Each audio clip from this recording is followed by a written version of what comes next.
Thank you, Herb. Well, our journey through the Bible has today led us to a strange and unfamiliar place.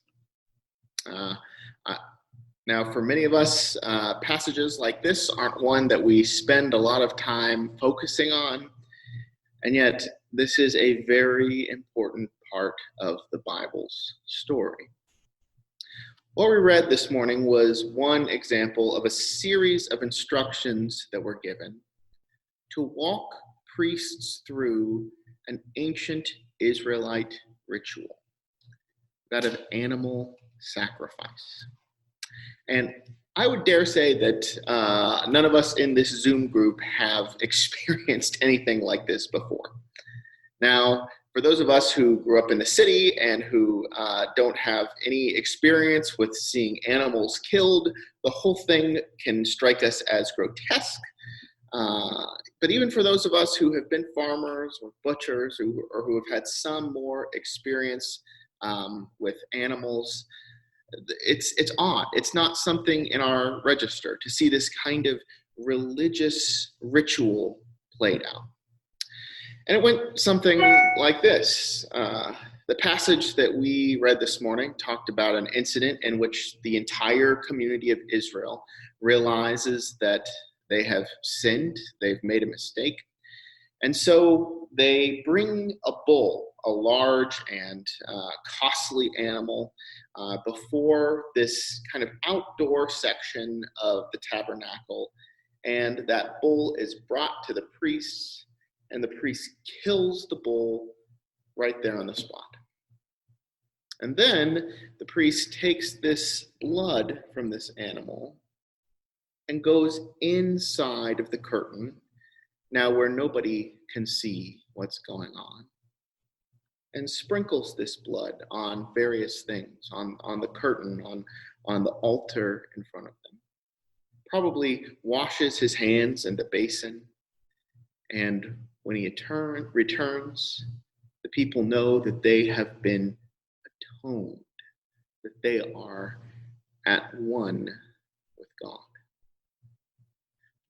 What does this mean? This is just so foreign to our experience. It's hard to imagine why God would expect something like this. How is this killing of animals supposed to have any benefit or effect on one's relationship with God whatsoever? Well, unfortunately, the books of Exodus and Leviticus don't spend a lot of time telling us why things are the way they are.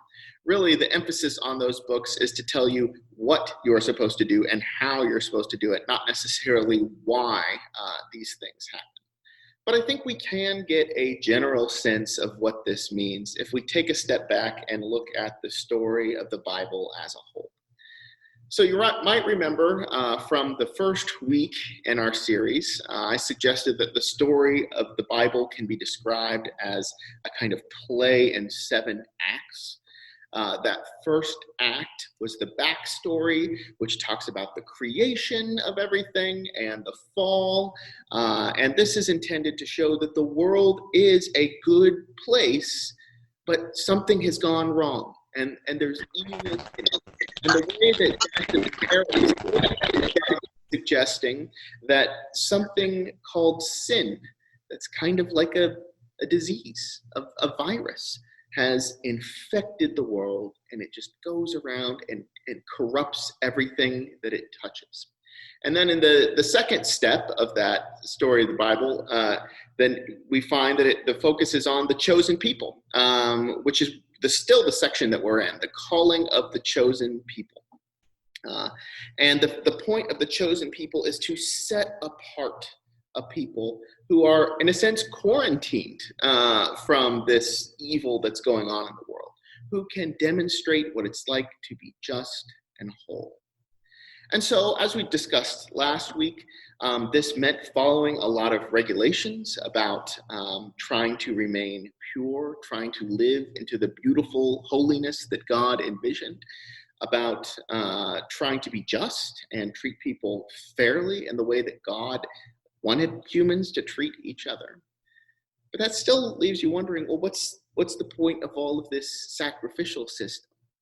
The sacrificial system is designed to be kind of a corrective, but why can't it just be that, you say you make a mistake, you treat somebody wrong, you violate one of the holiness codes, you just apologize, you ask God for forgiveness, and you try to do better next time, and you move on, and that's all there is to it. Well, there seems to be this sense in Scripture that that's not adequate.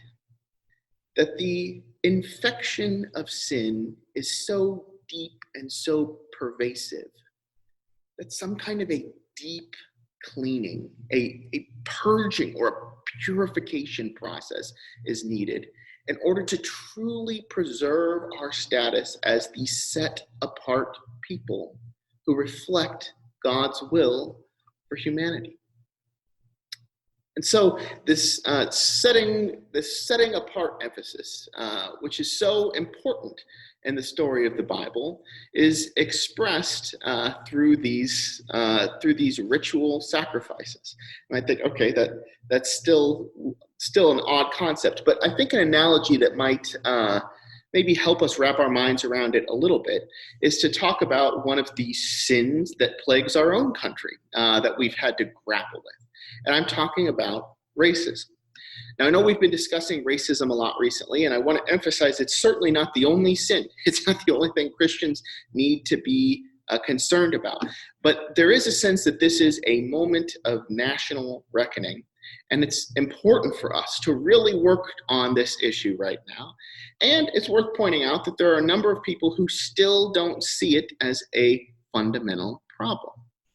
Because for a number of folks, they think about racism as being kind of a series of individual actions that are committed out of the, sorry, just give me a second, a series of individual actions that are committed with bad intentions. Perhaps a person holds an explicitly prejudiced view that they're superior to others, or they really hate people that don't look like them and they want to hurt them. And they would argue, probably rightly, that there's only a small percentage of Americans that have that level of explicit hate and desire to hurt other people.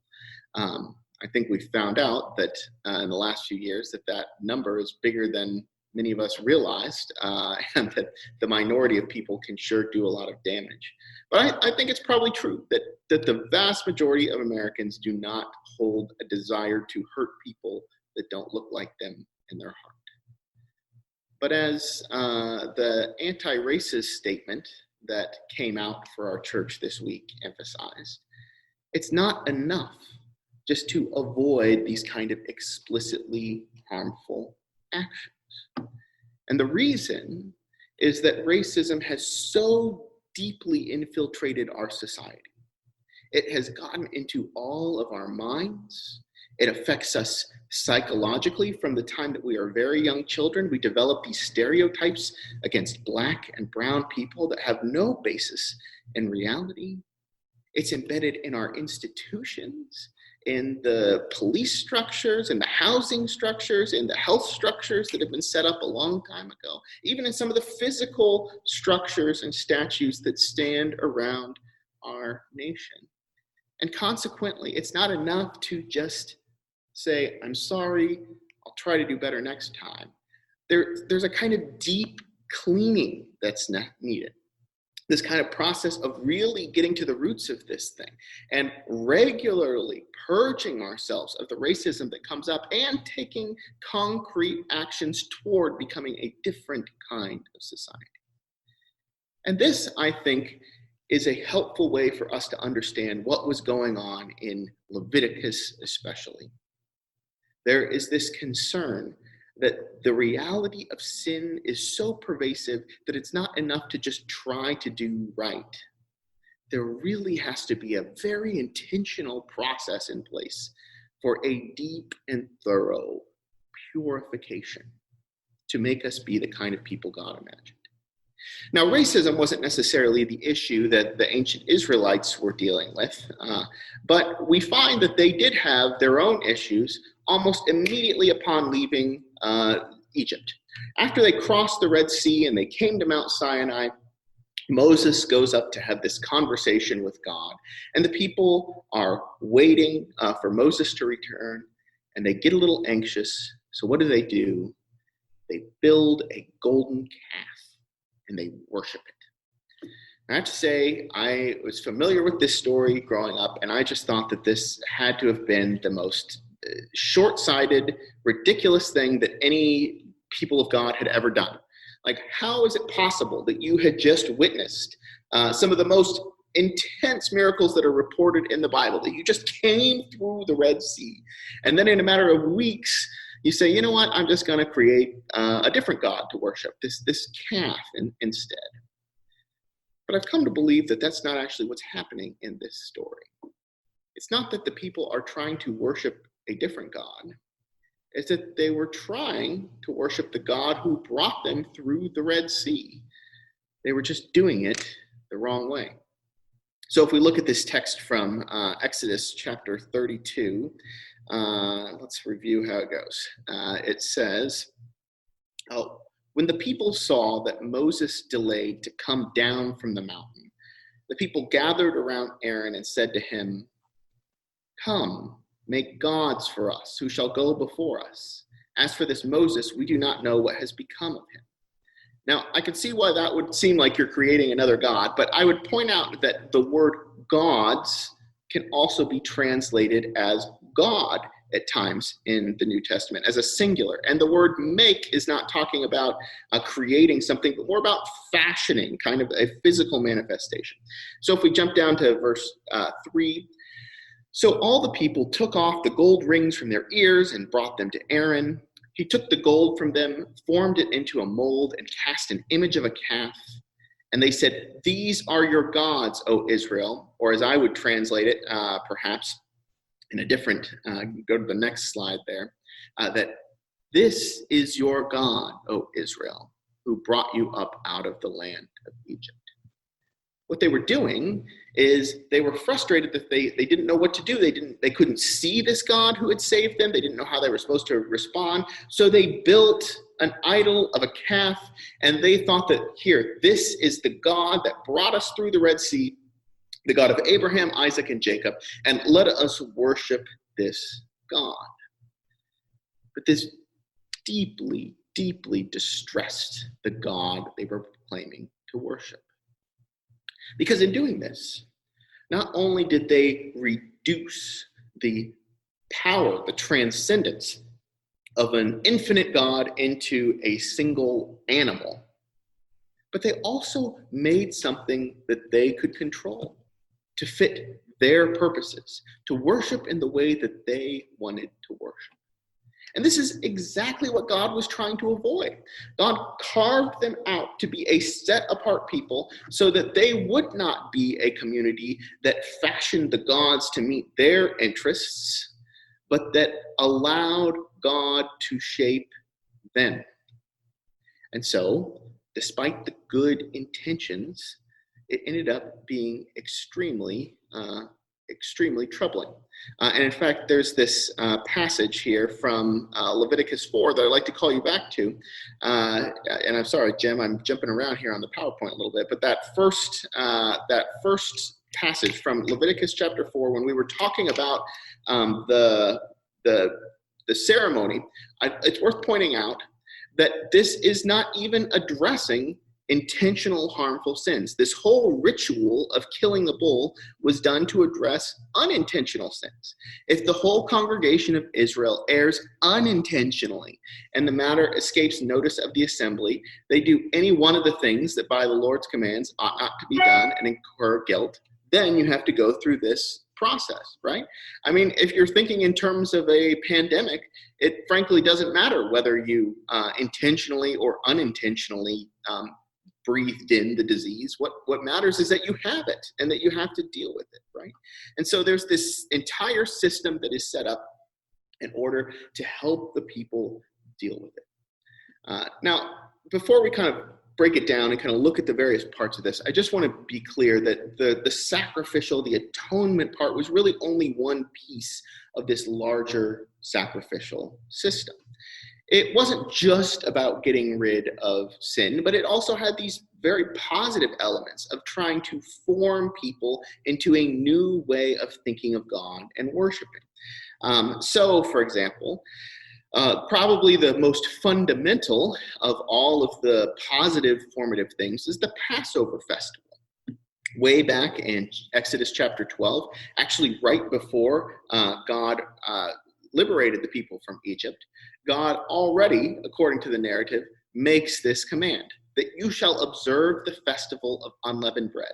For on this very day I brought your companies out of the land of Egypt. You shall observe this day throughout your generations as a perpetual ordinance. So there's this expectation that every year they would relive, reenact, remember this particular event. Because this event is what helps shape them into who they are. It makes them remember that God is a God who cares about the oppressed, that their ethics are based in their trust in a God who can rescue from even the most dire of circumstances, from a God who cares about the slaves and the immigrants and those who are underlooked.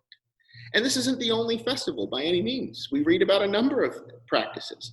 At the beginning, at the end of harvest, the festival of weeks, the festival of booths, the Day of Atonement that is addressed once a year to take care of the sins of the entire community. And of course, there was the weekly practice of keeping Sabbath, of resting on the Sabbath day. In addition to a number of offerings that you could give, not on a calendar, but based on circumstances that happened to you. Perhaps you had a healthy birth, and so you want to give a Thanksgiving offering to God. There's space for all of these things because it is through these practices that we are oriented toward a different way, that we become the chosen people. And I think it's also worth noting that there is some legitimacy to this desire that the people of Israel had to be able to see or imagine or envision what God would be like. And so God does sort of address that need. It's important to God to remain transcendent, to remind the people that, no, you don't choose me, I choose you. You don't fully see me, I fully see you. But there is still religious imagery through the tabernacle. And now, if you were reading through Exodus, then you know that there are these painstaking instructions that try to describe exactly how God wanted this tabernacle to be built. But the reason that that was so important is because this tabernacle, this tent that traveled with the Israelites where the priests could go in and make atonement for God, was designed specifically to try to create this reminder that God is with us, but God is hidden. Right? So if you look at this slide here, this might be a kind of a visual representation of how you've got kind of this outer courtyard with the altar that people can see, but then the priest goes inside of the tent and you're reminded that God is with you. The fire from heaven is representing God coming down to speak into the Holy of Holies, the most sacred place within the tabernacle. But God is with you, and yet you have to remember that God is still unseen. And all of these details were important for worship.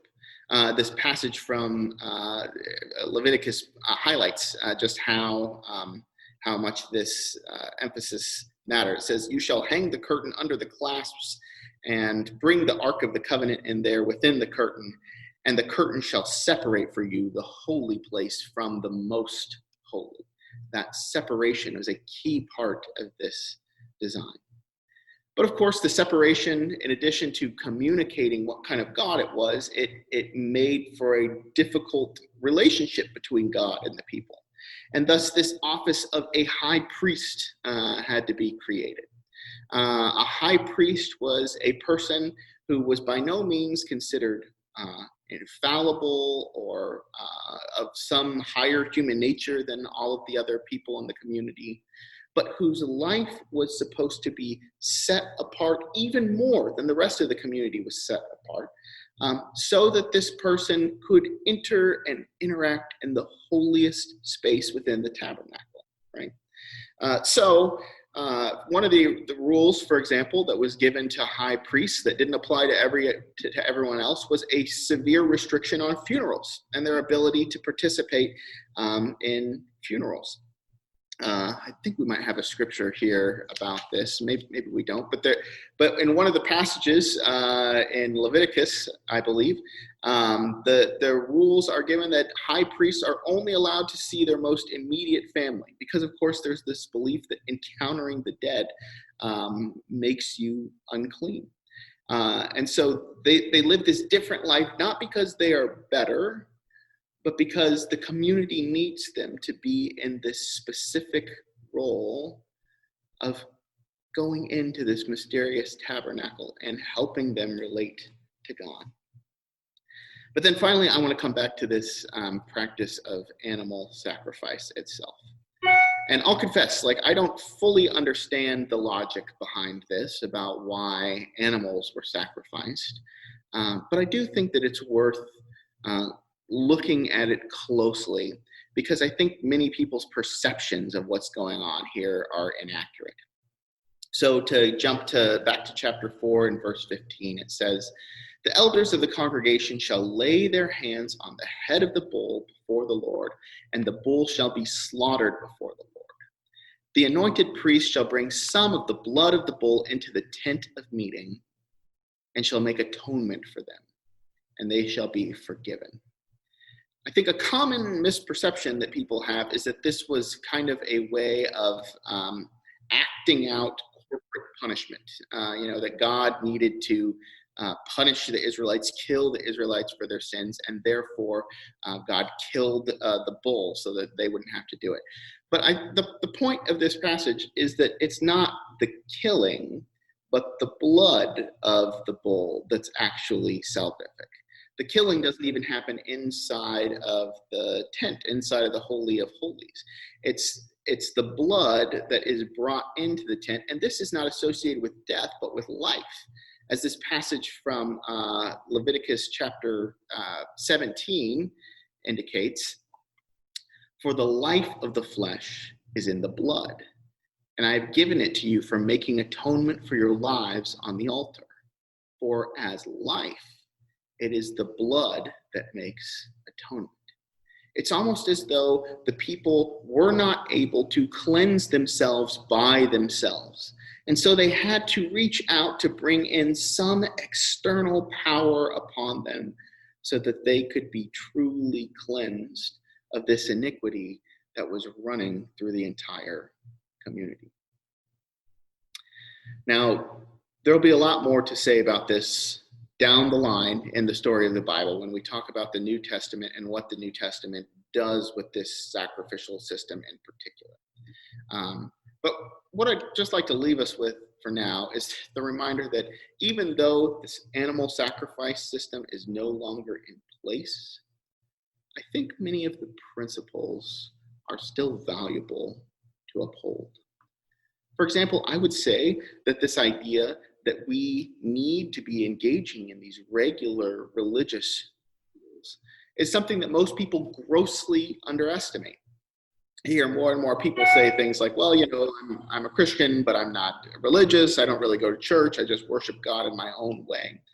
But the problem now is the same that the problem always has been, is that if you're not intentionally orienting yourself toward God, then you are breathing in infected air, and you are being corrupted by the world around you. And so it's through practices for us that might be things like going to church on Sundays, or perhaps celebrating periods of time like Lent and Advent, in which we go through specific practices of confession, or having daily disciplines of prayer and Bible reading at home, or, quite frankly, of giving to the offering. And I'd like to say that I think of the offering that happens in church not as just a way that the church has to pay the bills, like this awkward part in the middle of the service where we ask you for money. But it's actually the oldest aspect of Christian worship. It's the one that has the most to do with this ancient tradition of animal sacrifice, because it is a practice of giving something valuable of yours to God in order to remember that God is the priority in your lives. And so when we have the song of response here in a minute, I'm going to invite you to try to use it as a time of offering. You could use it as a time of financial offering if you so desire. You could use it to write a check that you want to send to the church, or to get on our website and go to the giving link and give that way. Or perhaps you want to give, but not to our church. And that's okay with me too. The point isn't that we need to make money, but that we need to be in the habit of giving. Or perhaps it's not financial. Perhaps you can use this time to commit to certain behaviors, activities, to give certain parts of your life or things that you have been holding back to God. However you do it, I think this habit, this practice of regularly offering is an essential part of being God's people. But then, of course, there's also this sense of a need for cleansing, for repentance, for looking not just to ourselves, but to God for guidance, and for drawing upon a power that is greater than us to be transformed and set free. This may be mysterious for us, but there is wisdom and power in this ancient tradition.